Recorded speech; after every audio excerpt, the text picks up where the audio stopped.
G'day guys, welcome back to the channel, and we are at season number 6 with the Brighton Wonder Kids save. We're over the halfway point. Previous episode I covered a few of the achievements that we have got to season 5, but now this is where the hard work starts for the Brighton team. This is where we need to take the next step up. We've won a couple of cup competitions, so to speak, but now, since we finished 19 points behind Arsenal the season previous, we've got a lot of making up to do, and it needs to be this season. Because if we don't do it this season, it's just going to drag on and on. I think we have got to make a big push for the league title this season. I'm not saying Champions League. Even though we are back in the Champions League, I'm not saying Champions League is going to be for us this season. I think that is going to be a little bit further on later down the line. We need to win league titles first to get that experience into the players, get that mentality into the players, and hopefully with a couple of league titles under our belt, that's where we will win the Champions League. But without further ado, let's go and have a look at the financial situation just quickly, and let's all have a giggle at my transfer budget, because it is 422 million, nearly 423 million. I can't spend it, and it's not like I haven't tried spending it. I kind of have, but I'm also selling players, so I'm bringing money in. I don't know what to do with all that money, because you can only have a squad at a certain size. So if we have a look at players that are gone before the takeover, so we're on the 2nd of September 2028. Let's have a quick look at who left before the takeover, if it would just stay put. We have Jack Hinchelwood. He has gone to Bournemouth. He was the only sale before the tick-off, or the tick-over, should I say, for 13 million. But we did have one player come in, and that was Eum Jae-yong, who is a South Korean regen wonder kid.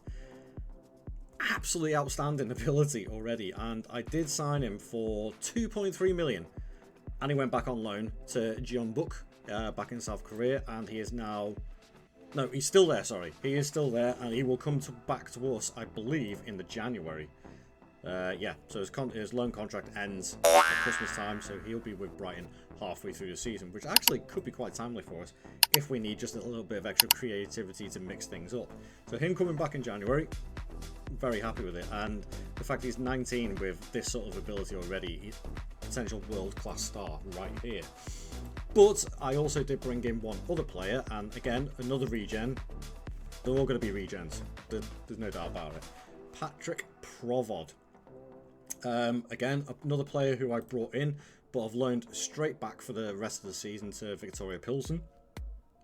Excuse me, where he will get a lot more game time there than he will at Brighton for this season. But again, as a defensive midfielder, this guy's probably going to go on to replace Belaber, Matt Twyfer and all that sort of stuff through the squad. But at 18 with passing and technique at 16, those sort of mental attributes, not the quickest player in the world, but very good physically already, very agile and good balance.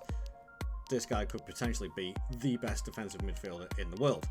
So he's definitely one to keep an eye out for. But as I say, we've had a few more sales. Matt Twyfer has gone, club captain. He's gone out to Saudi Arabia for 54 million.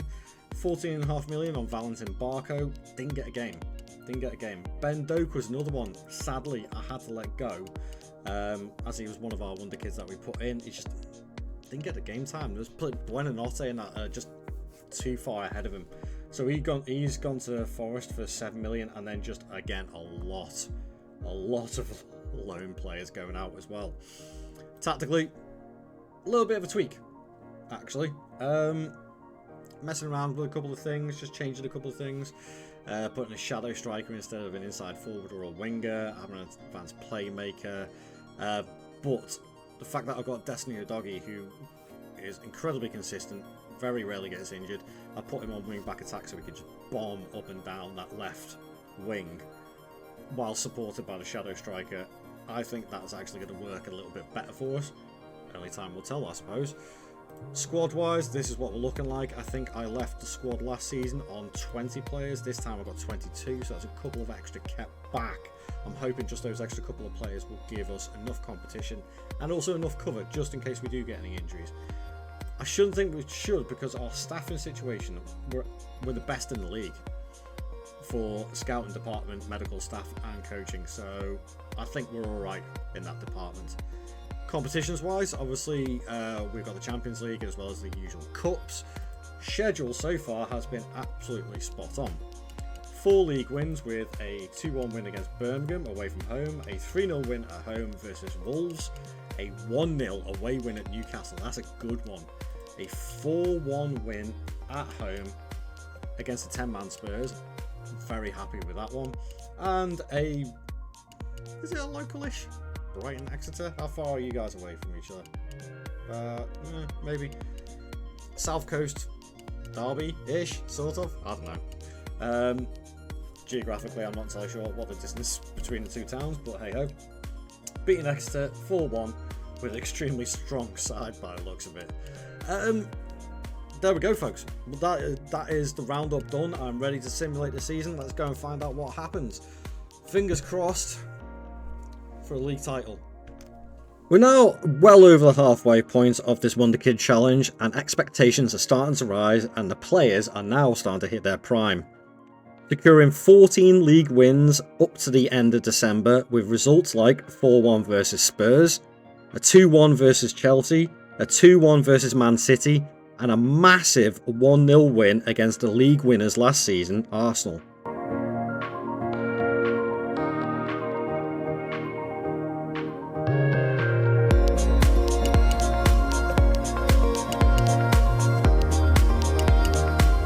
In Europe, we were giving the big boys a taste of the Brighton style. A 2-0 win versus Juve, a 4-0 win versus Ludogorets, a 2-1 win versus Porto, and a massive 2-1 win versus PSG.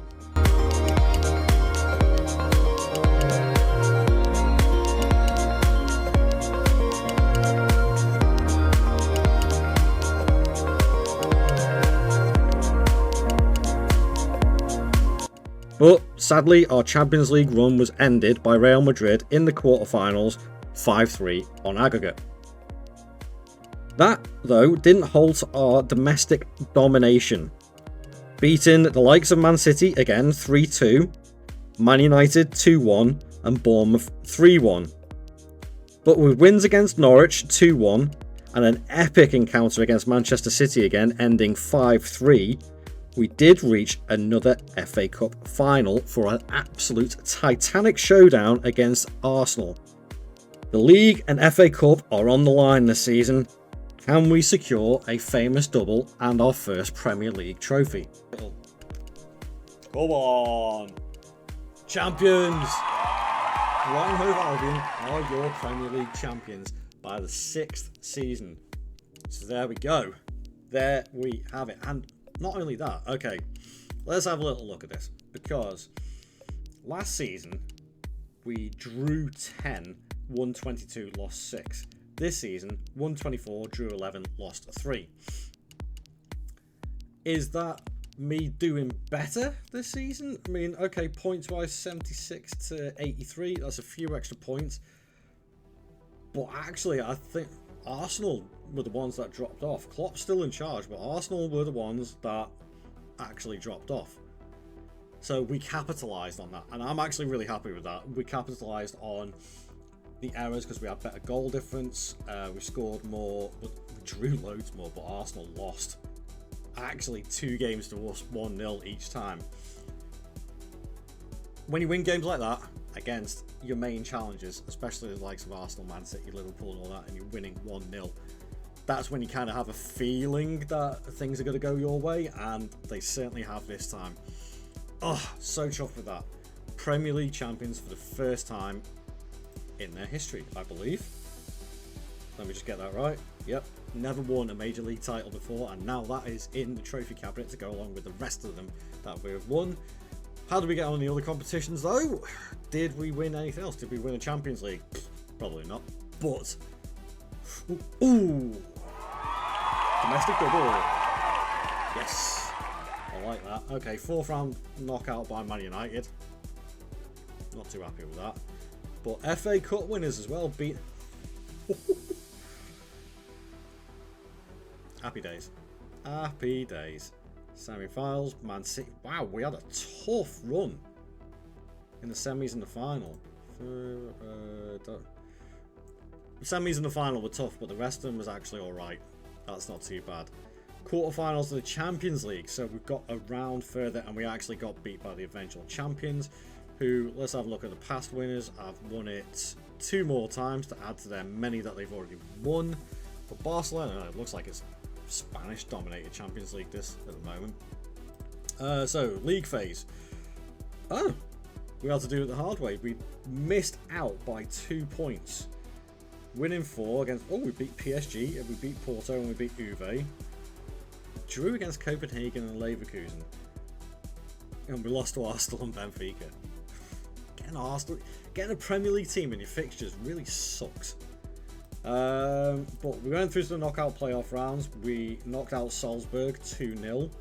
Round of 16, got our revenge against Frankfurt, knocking them out 4-2 on aggregate, and then coming through to the quarterfinals, only losing 5-3 on aggregate. I am not too disappointed in that, actually. It's Real Madrid at the end of the day, and we're Brighton. We ain't got the pedigree to go completely up against them yet, but we gave a majorly good account of ourselves. Domestic double, quarterfinals of the Champions League. Things are looking good. How's the coffers looking? Incredible. I'm telling you now, I'm probably not going to be able to spend that. So let's have a quick look at the squad. Urbig was our main man. Looks like he has developed into an outstanding goalkeeper.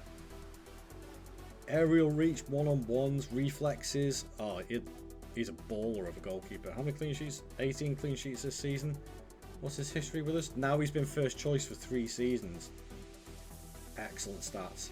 In fact, actually, this was his worst season, and we won a double. Work that one out if you can. Goals-wise, 23 for Ferguson, 20 and 9 for Profundi, 16 and 7. That's a drop off for Pedro. 15 and 10 for Rego. That's a bit of an improvement. Buonanotte 12 and 8. That's another good output. Harvey Elliott is unhappy. He wants to start more games. Could be another one that leaves. Baleba 6 and 13. Again, developed really nicely. Really solid defensive midfielder. But I think, I've had to promise Evan Ferguson that he will get sold if I get a bid of 170 million. I'm devastated at that. I really am, because look how good he is. I was really hoping to keep him for the 10 seasons of this build, but we're at the end of season 6. 4 more seasons to go. I don't think I'm going to be able to keep hold of him for another season. He is wanted by PSG and Real Madrid. Am I going to be able to keep hold of him for another season? I seriously doubt it when he's putting in these sort of numbers. Although, to be fair, this was actually... Did he have some injuries? A couple of weeks here, a couple of weeks there. Nothing major. He actually had a drop-off this season, which could signify, after the last 3 seasons reaching 20 league goals and dropping off this way and only scoring 23 in total this season to 29 to 34 to 33 to 29, maybe it is the time to cash in. Perhaps he's lost a little bit of interest and now he's won pretty much everything that he can, bar a Champions League medal, and he's looking probably at PSG and Real Madrid, who have won back-to-back Champions League titles.